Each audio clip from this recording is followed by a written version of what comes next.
week,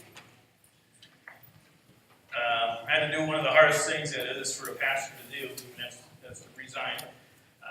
That's why I sent letters out this week, so you all would know prior to Sunday, because my heart, my passion is we focus on Christ alone. Amen? So I wanted to get that out of the way. I know Nelson wanted to come up and talk a little bit. I am super excited, guys. I really am. I believe when God moves one way, He's moving us towards something else. And we have to be very obedient with that. And I'm excited about our church, the health of our church, where we are, the leadership here. And I'm excited for the church here. I'm excited for Christine and I, because God's got a plan. Not sure what that is yet, but He's got one, and I'm anxious to see what it is. So. Cool. Is that high enough? I guess it's, there's kind of maybe heavy in here a little because of the situation and You picking up my weight? no. And even there's a lot of people in the church since Scott's ministry here. And a lot of them aren't even Quaker background, so they don't know really what happens now. And so maybe and we're in ministry and oversight, which is kind of a group that kind of oversees the ministry as far as pastors, and even if we're staying in biblical truth, and that's kind of the call. And so we're going to maybe talk about some things that has to do with that, so you understand where we go next. The other evening in our meeting, we had a good time, and that's something we go to monthly meeting to report what we do, and a lot of times it's like, we really don't have any report. Like, I don't want to do it. We have a good time, and we really do. And I learned a lot from Scott, and a couple of things I'll share with you that I've learned. I used to come to church here. I've been coming to church for about 55 years. I used to wear a suit and tie. Okay? You can see. I'm wearing a shirt. The tail's not in. I still got all the pants. I don't have these. Scott, I'm not even wearing socks in there. Oh, that's called influence. I've got blisters on my heels. But in our meeting, it was Scott. Tell you, man, know a lot of people sense things. You get a sense from God. Okay? Some people have dreams, some people have visions, but a lot of people in that committee have a sense. And that's one of the purposes of mission oversight, to sense the condition, the spiritual condition of the body of believers. And that means you better keep your act together. You got to get sin out of your life, because when you sense that stuff, you need to do something about that. And so in our meeting, it was kind of a heavy meeting, and after he told us that, even though we sensed something was coming, and Jody said, "Oh man, she was thinking, man, things kind of the worst maybe come, you kind of get, man, this is discouraging." And she said, "Scott, you got some big shoes we got to fill." Daryl speaks up. Says, "Jody, you wrote his shoes." And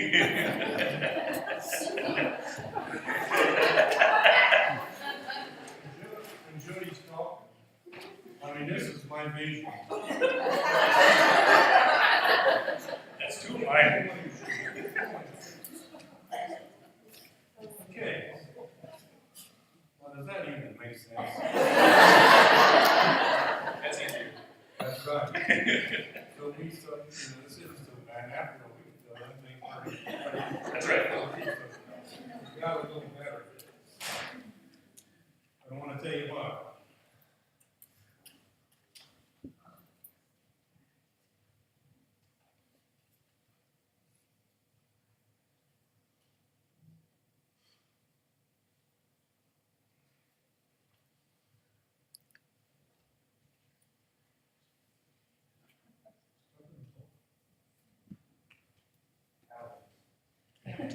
But 55 years, what they've seen us happen 11 times.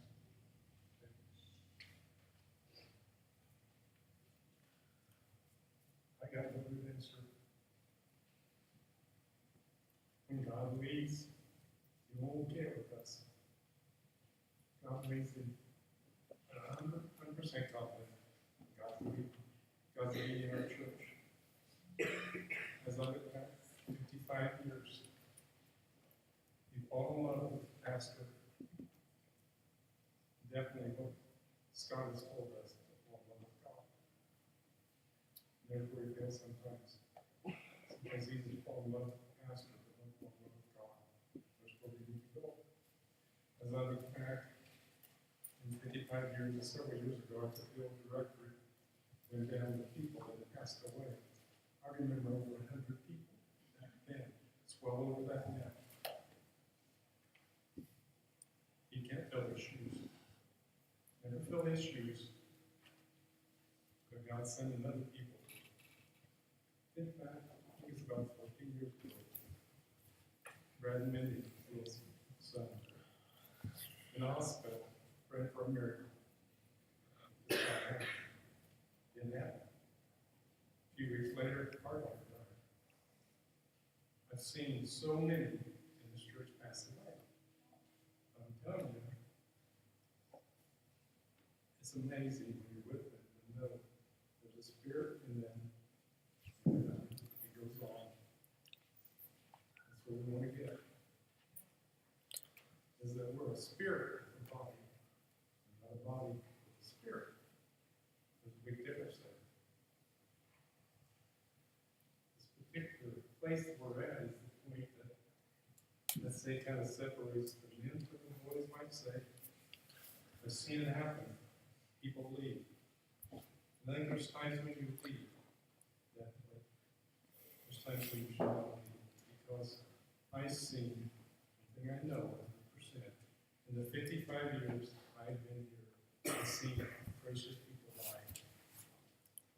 I see pastors leave that are precious people, but I've never seen God fail.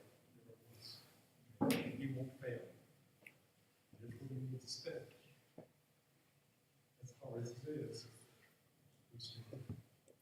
What I want to do is have ministry members that come up so that people over there recognize them. So if you guys will come up here.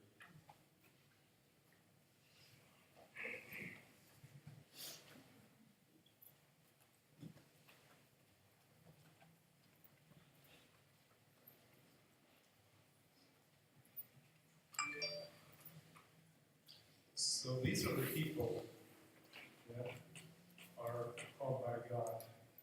And sometimes we use that expression for Jerusalem. I like to say, led by God. None of these people up here are on the committee that were not led by God. God, either through a direct word, through a dream, through a person, God has put them here, hopefully leading that they're in that position. They're sensitive to your needs.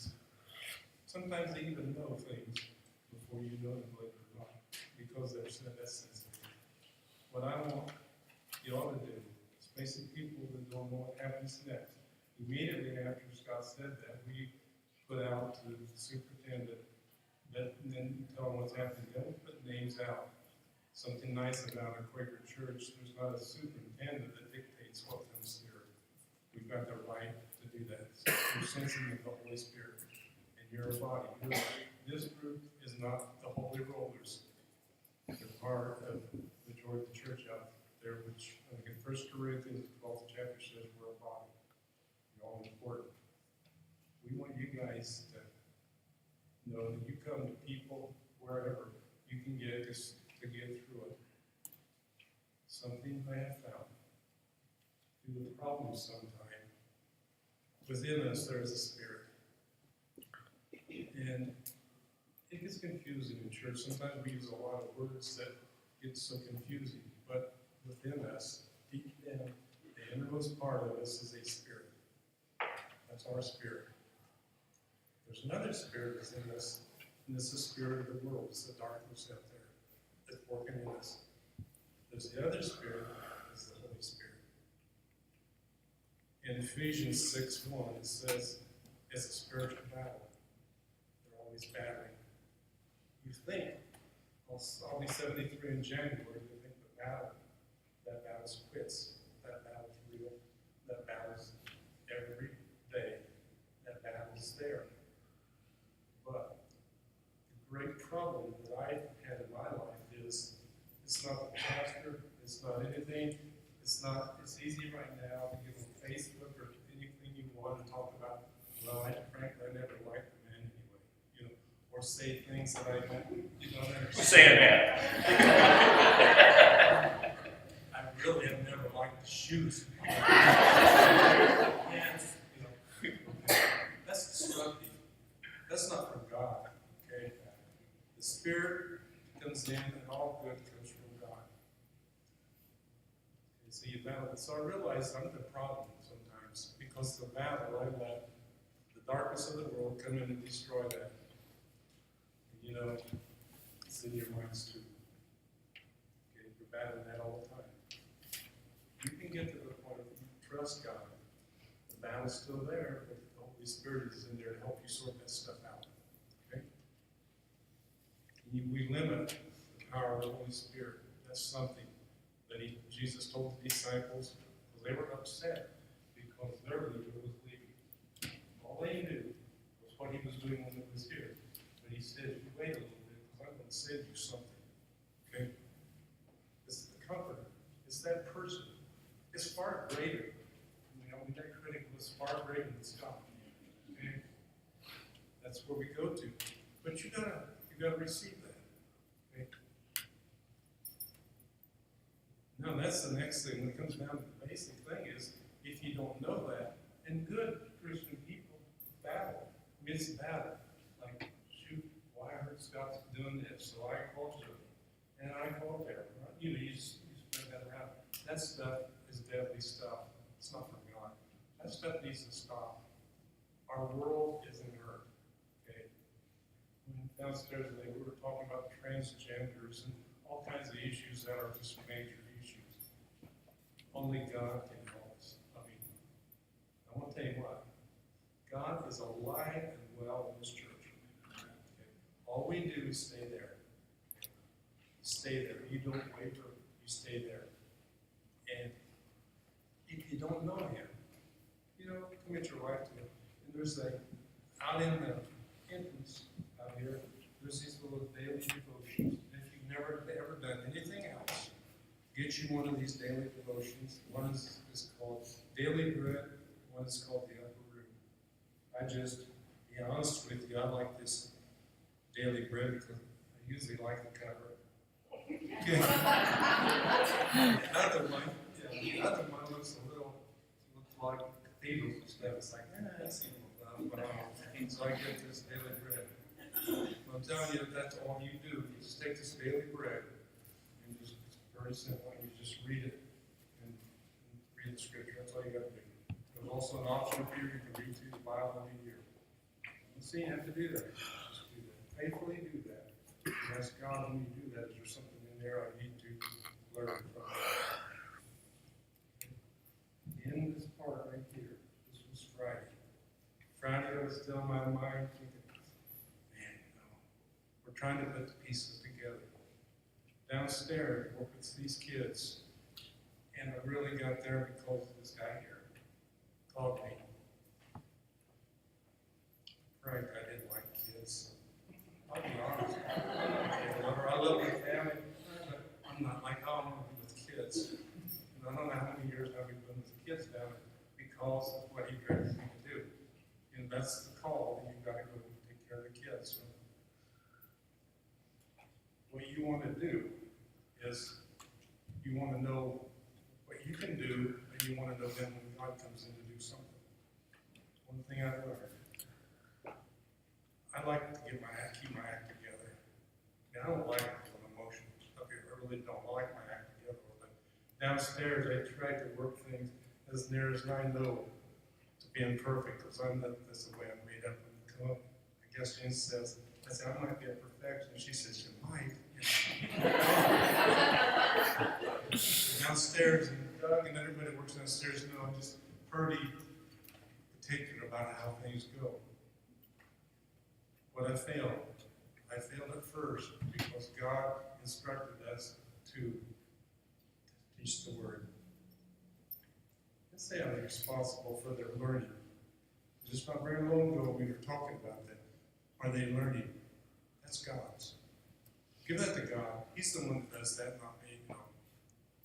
Frees you up. Same way when you ask God into your heart, He sorts that warfare that's in your head. He helps you know that when don't say what you're thinking. He stops that. Because no human can do it on his own. You cannot do it. You can't go through year after year as you get older and you see more people pass away. You can't deal with it on your own.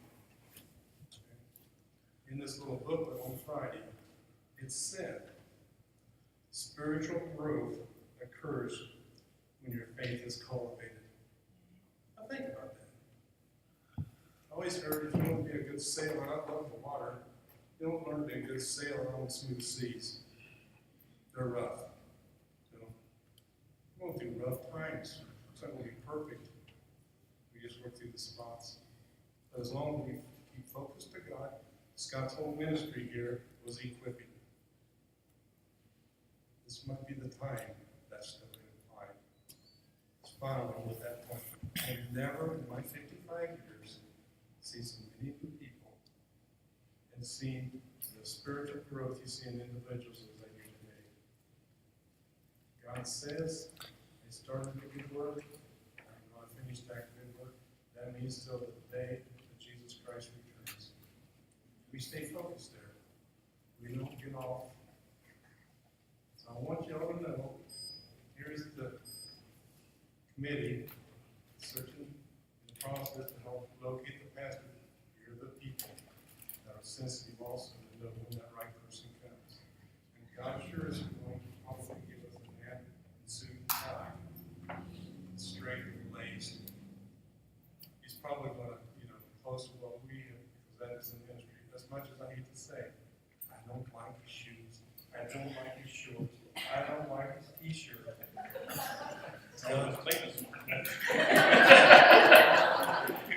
But that's who God sent. And that's what Joey just said. He loves his heart, you know the guy's heart. That's who we're looking for. We're not looking for what we want, we're looking for the godly person that God will send. And I have 100% confidence in God's going to send that person. We just need to be faithful that we do what we should do to keep that going. I love the guy. I get aggravated with the guy. I love the guy because he's the same way with me. We're not perfect people until we leave this earth. God is doing the work in us. And our goal is to look to him to be more Christ-like, not to look to any individual, not to look to this committee, nobody, because nobody's any good. So keep praying, keep trusting, never give up. It'll happen. We love Scott. God loves you. God knows you as an individual. He knows your name. He even counts the hair on your head. Downstairs the other day, I told the kids down there, and they kind of made fun because I'm losing my hair. But he does. And he doesn't want anything to happen to us. So God bless his ministry, wherever it's at, and God bless you as you stay faithful to the call that God's given us. Thank you.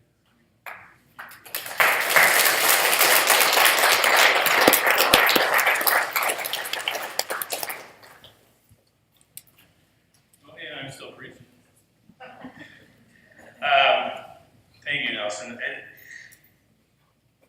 He hit it right on the head. I mean, it's not about one person. God's got somebody planned for this church. Your job right now is to be praying for that person, man or woman, wherever it is. Makers accept women as pastors, so be open. Might get a woman with shorts and flip-flops. She probably, you buy the, because wouldn't you do that? But I want to hit 3 areas this morning. And to be honest, today, the day's the last day I really want to talk about this. We're only going to be 5.5 hours away. My kids and grandkids are still here. You're going to see me walk through the back doors and worship with you guys a lot. To be honest, we bought a home already. And our Christine and our ministry has been, this is years past in South Dakota, has been dealing with kids that lost parents to death. And we want to do some of that again. Now, God has something else probably in store for us. Christine got a job at a hospital that she'll do very well. I look at how God works. As much as I did him bringing me here, I'm looking at how he's taking me away. Because for the last 2-3 years, to be honest, I fought my wife on what she needed. She was crying out for help and needed to probably be away from here because some of her health issues kept reminding her of things here and different things. And when I went on vacation, that wasn't the goal to leave here, but we started praying together again. We started talking together again. We started finding our love towards one another again. And that's so important. And if you read the letter, I had my priorities messed up. And I've talked about that in the past. I have messed up. To be honest with you, I had my call as number 1, and God probably second, and my family third. And God definitely needs to be top. Amen? I mean, he needs to be the lead. He needs to be the one who's going to take us where we're going to be going. And he's the one that we're going to be following. Because anytime we start following ourselves, we mess up. And at least I have. So I'm very excited about where the church is at, the leadership here. And I agree with Nelson. My heart is equipped. Scripture says that. My whole job is to equip the saints of the church to do the work of the church. And I hope I did that well. But God is doing some amazing things in Lynn, at this church, at this season. So don't take me leaving as a change of that. Okay? Because again, he's got the perfect one for here. Because I believe he's moving me away from someone. He's moving someone in. He's going to give an opportunity for someone to minister in this church and to help you guys go forward.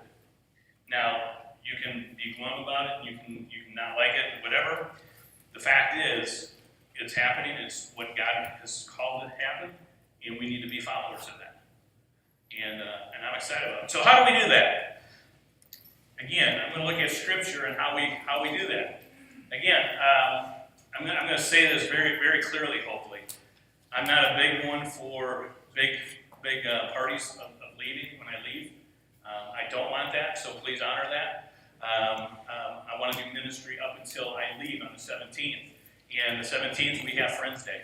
So if you want to honor or gift me in any way, reach as many people as you can for Jesus Christ and fill this church that day. Because those are the ones who are going to be impacted after I get in my car and I head down the highway.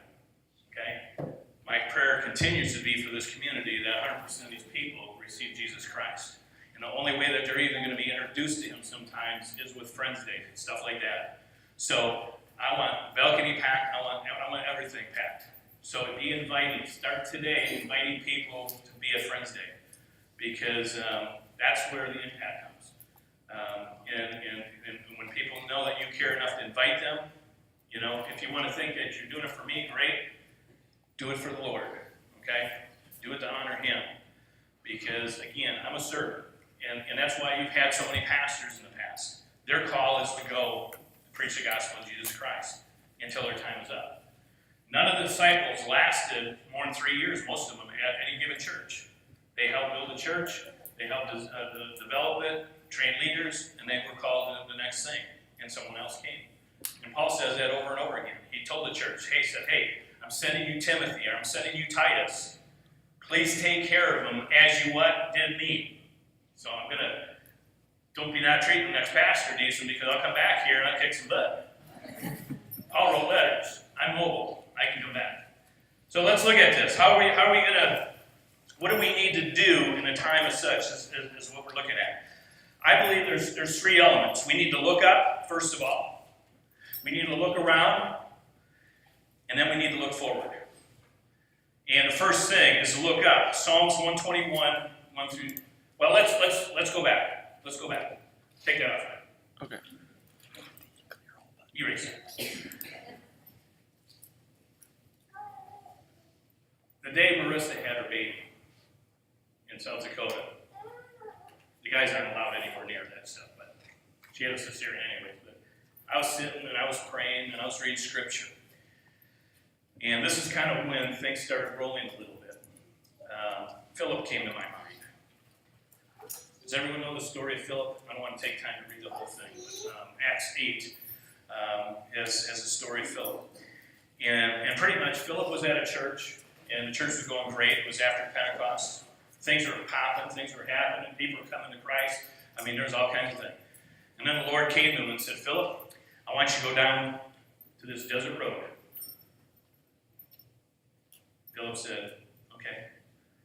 And he went down to the desert road, away from all the ministry that was going on, all the good things that were going on.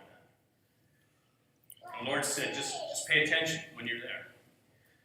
And the Ethiopian eunuch was in his chariot, he was reading. And Philip went up to him, he says, do you know what you're reading? He says, how would I unless if someone told me? So Philip sat down and he explained in Isaiah, that the lamb will be slain and all this. But at the very end of it, the Ethiopian came to Christ. And there was a purpose and a reason that Philip was called out of what he was doing to where he was going. So I look at this as an opportunity. There's one person in Watertown, Wisconsin, at least one person, that God's calling me to go witness Jesus Christ to. Is that worth the go? Yeah, it is. As much as it was to come here, it is the next one. But I looked at these three different areas as Philip did. Because when he was called by God to go do it, he looked up. He said, God, I'll do what you want. And now let's look at Psalms 121 once.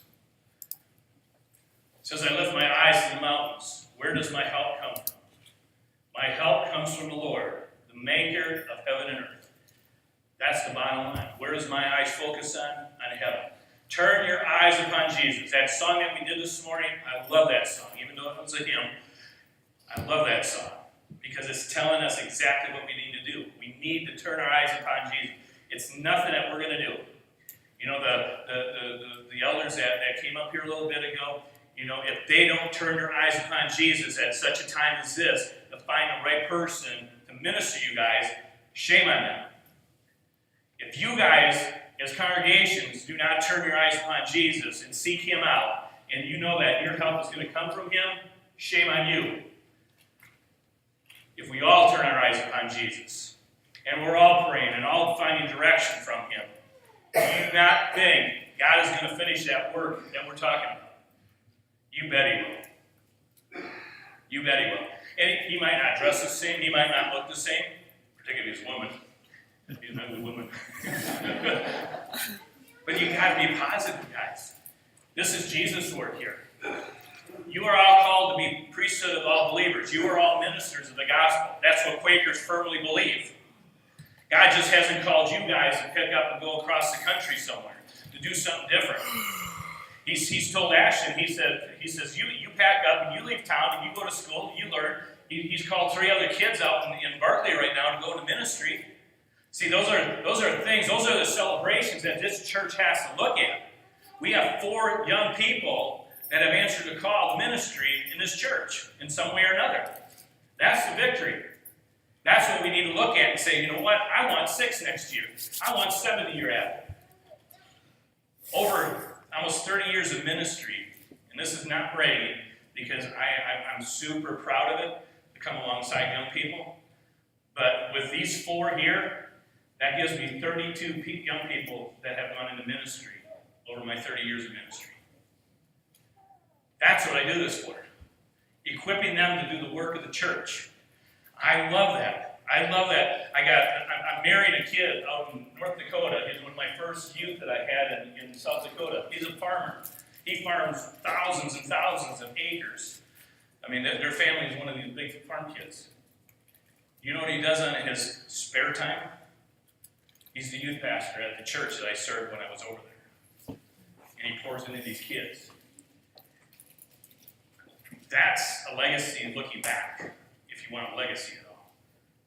That's what the church needs to look and say, man, how many people over the years have come to Christ, first of all? How many have we sent out to preach the gospel? I'm excited about it. We need to look up. There is no other way that we can do this. I'm looking up. I'm wondering what he has for us. I know, well, I'm not going to tell God my plans, but he already thinks my thought right now is I'm retiring from this kind of ministry. I don't plan on serving another church in this capacity. When I first started ministry, I close our print shop up and I go hang out with the youth out on the corner. And I pray with them, I talk to them, I hear what they were doing, and I would go to court with some of them. That's the kind of ministry that I'm feeling called to go do again. Possibly helping a small church out.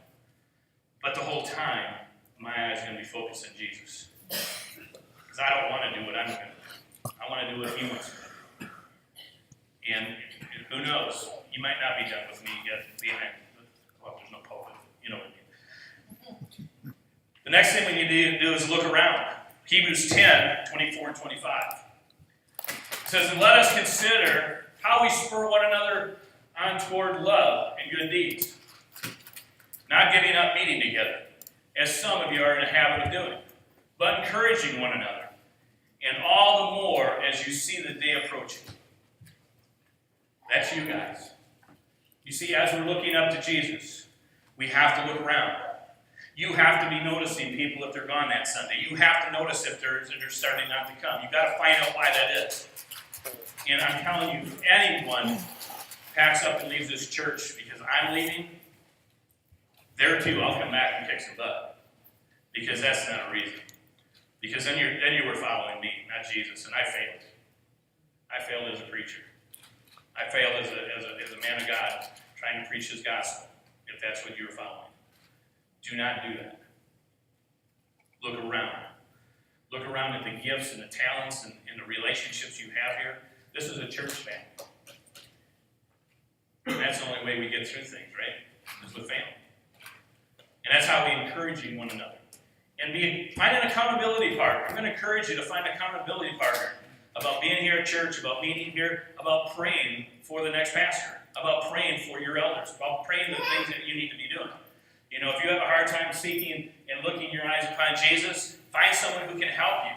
Find someone who can actually tilt your head if you need it done. But no other way.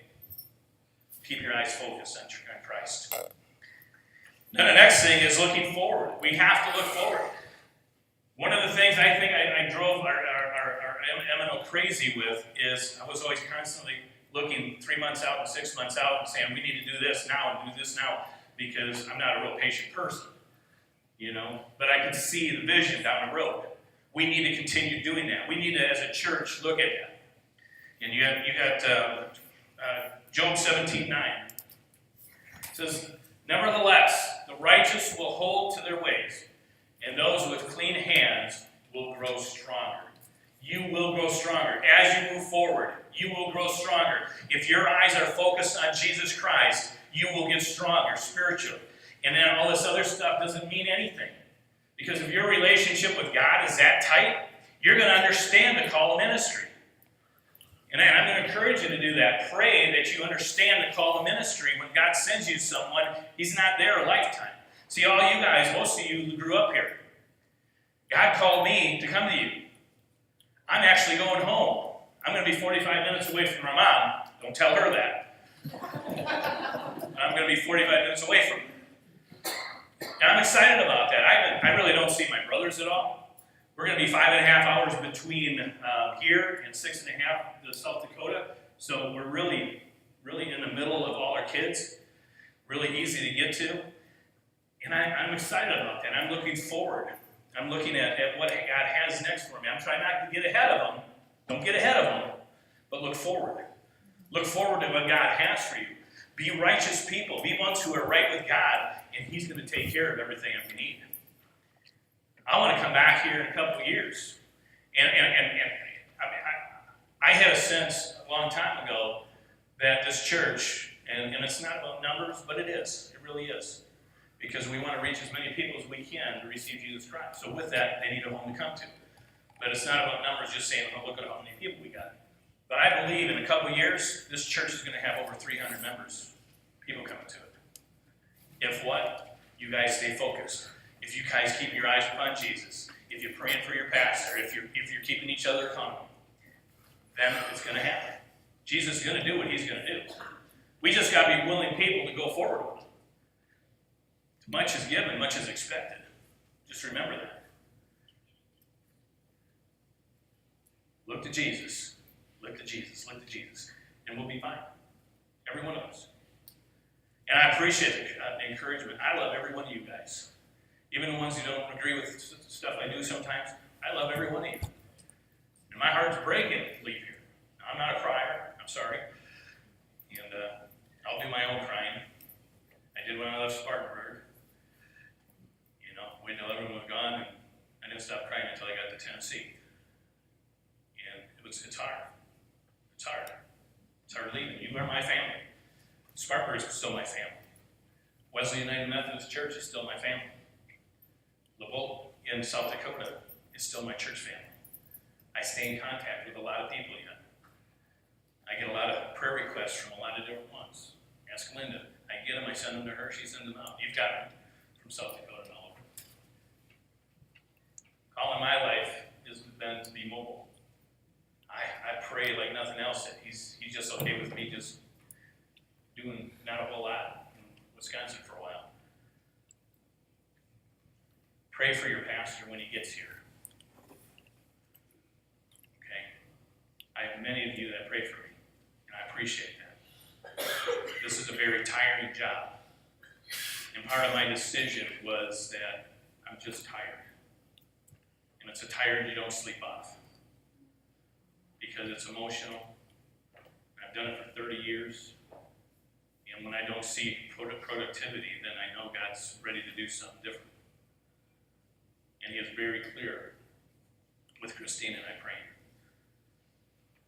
So we're going to do the same. And I'm asking you to do the same. Look to Jesus. Look around. Take care of one another. And look forward. Ministry is a pretty easy concept. And again, I appreciate all your love, support. And I'll be anxious to watch Facebook, see how many people didn't like my shorts. But serious, be positive. Be in our community talking up the opportunity what God has for us next.